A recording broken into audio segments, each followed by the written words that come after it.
անհավասար, հա, Փաշինյանը ներողություն ընդհանրման համար։ Նաև Փաշինյանը այսպեսի բան է ասում։ Գտնվում է բանավիճային փուլում, եւ այդ գումարը ոչ մեկինը չէ, որովհետեւ դատական համակարգը ժամանակին այդ լուծումը չի տա։ Եվ մենք բանկերների հետ նախորդ տարվա վերջին ունեցած հանդիպման ժամանակ պայմանավորվել ենք, որ նրանք օրենսդրական լուծումներ կառաջարկեն, թե ինչպես կարող ենք այս խնդիրը լուծել։ Ինչու է սա կարևոր քննարկվող հարցի համատեքստում, որովհետև 300 միլիարդ դրամի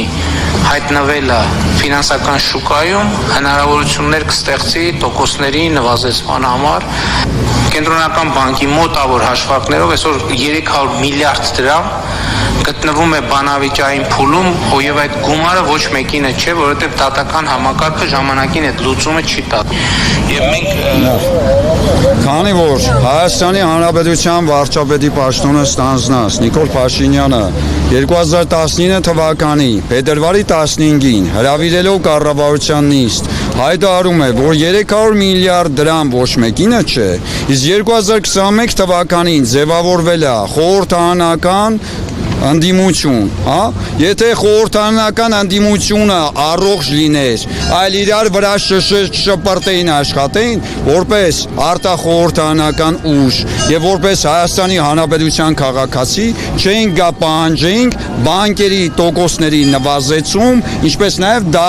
բանկերի միջոցով առաջացած ԴԱԿ-ի տուժտուգանքների մեկանգամյա համաներում։ Հիմա գամ ձեր տված ամենասկզբի հարցին, հարգելի լրագրող, ամենայն հարգանքով։ Ուրեմն ինչու այսօր Եվրահանձնաժողովի նախագահ Ուրսուլա ֆոն դեր Լայնի ժամանման կապակցությամբ, քանի որ ունենալով դիվանագիտական եւ քաղաքական աջակցություն տիկին Ուրսուլա ֆոն դեր Լայնի կողմից մեր քաղաքական ուժին, եկել ենք այստեղ պահանջելու եւ քաղաքական միջազգային ճնշում գործադրելու, որ իմ կողմից մշակված օրենսդրական նախագիծը կյանքի կոչվի։ Կարծում եմ բավարարեց իմ քաղաքական պատասխանը։ Շնորհակալություն, հարգելի հետևորդներ։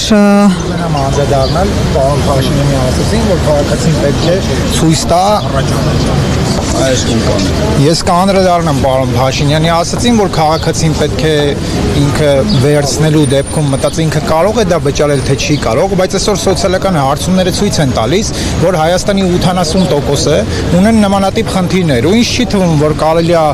թույլ տալ ու ասել, որ Հայաստանի 80%-ը անպատասխանատու վերաբերմունք է ցույց տվել։ Մենք բոլորս ունենք անհատական խնդիրներ եւ ամեն մեկը իր անհատական խնդիրներով չի կարողացել վճարել այդ վարկերը, բայց այսօր փաստային է, որ 80%-ից ավելը մեր ժողովրդի ունեն նմանատիպ խնդիրներ, ու այդ 80%-ից ավել ժողովրդի մոտավորապես 40%-ը այսօր իր ձայնը տվել է պարոն Փաշինյանին, ինչի համար է տվել, որ նմանատիպ խնդիրները ստանան իրենց լուծումները։ Այդ մարդկանց ինքը նոր ընտրություններից առաջ չի ասել, որ վարկերը զրոյացնելու եմ, 18 թվին ասում էր քաղաքացին տուգանքի մատերիալ չի, սառեցնելու եմ, սա ինքը չի մերը, սա վերջին ընտրություններին 19-ն ասել, թե հիմա է ասել։ Վերջին ընտրություններին ինքը նմանատիպ բան ասել 300 միլիարդ դրամ, դա ոչ մեկինը չի։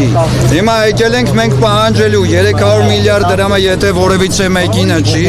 ուրեմն ժողովրդի ողջ ուժով, իշխանությունը պատկանելով ժողովրդին, Հայաստանի Հանրապետության սահմանադրությամբ եկել ենք ժողովրդի հետ միասին այս փոքրիկ ակցիան դեռ ձնաբուկ է դառնալու ու պահանջատեր ենք լինելու ԴԱԿ-ի տուժտուգանքների մեկանգամյա համաներում, ինչպես նաև բանկերի եւ վարկային կազմակերպությունների բարձր տոկոսների նվազեցում։ Քայլերի եք դիմելու։ Ինչ քայլեր։ Թե չլսեն եւ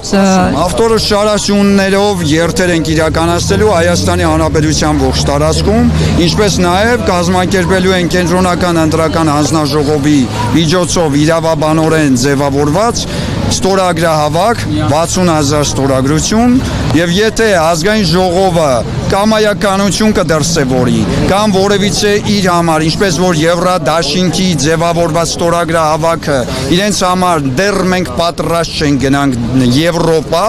այդ դեպքում ես որոշ ուղղակի կրծորդ, հա, եվրոպական այն քաղաքական ուժերը, որոնք որ կրծորդ են հանդիսանում այս իշխանության եւ սահմանադրական դատաանջը դիմեցին 60,000 տված քաղաքացիների ստորագրավակին տեր կանգնելու, ես միանշանակ պահանջատեր եւ տեր եմ կանգնելու, ընթեպ միջև անգամ դիմելու եմ Եվրախորհրդանին, բողոքի նոտա հղելով պետությանը եւ պետության իշխանավորներին։ Շնորհակալություն։ Բայց առանց կամերայի էլի։ Շատ լավ, խնդրեմ ձեր հարցերը բարձրացրեք, սիրելի հետևորդներ, կառավարության շենքի առջև, ինչպես գիտեք, բողոքի ակցիա է իրականացվում։ Կազմակերպիչներին ասեք, քաղաքացիները բողոքում են, պահանջում են ԴՀԿ-ի տույժերի եւ տուգանքների մեկ անգամյա համաներում իրականացնել, օրենսդրական նախաձեռնություն են մշակել եւ Ուրսուլա ֆոն դեր Լայնի Եվրահանձնաժողովի նախագահի ուշադրությունն են գրավում իրենց հարցի հետ կապված։ Այսպիսով մենք ավարտում ենք այստեղ մեր ուղիղ հեռարձակումը, հետևեք իրադարձություններին, Tribune-ի հետ Բանկերի եւ բանկային կազմակերպությունների բարձր ճռռացող տոկոսներին ասելով որ